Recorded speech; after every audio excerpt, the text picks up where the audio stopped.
Veg pulao बनवण्यासाठी मी घरचे वाटाणे घेतलेले आहेत. कांदा हा उभा चिरून घेतलेला आहे.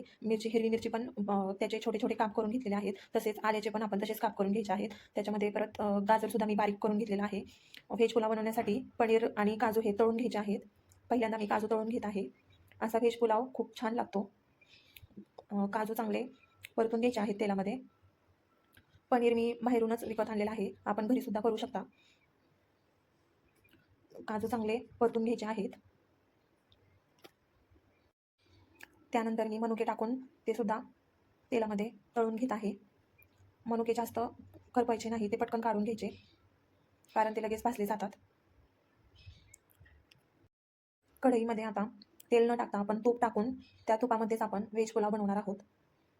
व्हेज पुलाव हा तुपामध्येच छान लागतो, त्यामुळे मी तुपच जास्त टाकत आहे. नंतर त्याच्यामध्ये आपण खडे मसाले टाकणार आहोत. खडे मसाले कोणकोणते टाकायचे ते तुम्हाला मी सांगते. त्याच्यात आपण तेलसुद्धा ॲड करू शकतो. मी तेलसुद्धा टाकलेलं आहे. तूप नसेल तर तेल टाकू शकतो, पण तुपाचा स्मेल खूप छान येतो व्हेज पुलावला. तेल चांगलं तापून द्यायचे, तेल आणि ते तूप चांगलं तापून द्यायचे. त्यानंतर तेजपत्ता, चक्रफूल, परत हे मसाले सगळे टाकून घ्यायचे. काळी मिरी, दालचिनी, लवंग हे सगळे मसाले टाकून घ्यायचे.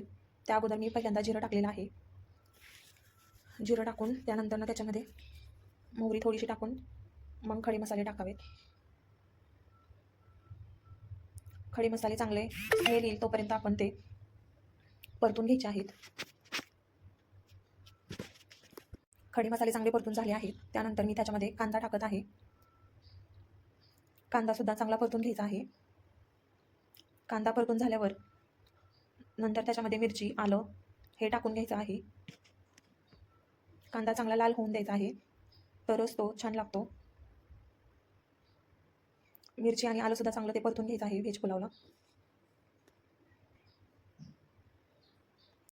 हे परतून झाल्यावर त्याच्यात आपण राईस टाकून घेणार आहोत आणि नंतर त्याच्यामध्ये आपण वाटाणे टाकून, गाजर वगैरे टाकून ते चांगलं परतून घ्यायचं आहे. तुम्ही जेवढे तांदूळ ग्लास घेतले आहे तेवढंच पाण्याचा ग्लासाने आपण माप घेऊन तेवढंच पाणी टाकायचं आहे. त्यानंतर त्याच्यावरती आपण लिंबू पिळायचा आहे. त्याने भात सुट्टा होतो आणि खूप छान लागतो. मीठ वगैरे टाकून आपण तो चांगला परतून घ्यायचा आहे आणि भात शिजेल तसं थोडंसं पाणी टाकायचं. भात शिजल्यावरती तो वाफेवरती होऊन जातो आणि मग आपण त्याच्यावर काजू, मनुके आणि पनीर टाकून तो परत वाफलून घ्यावा.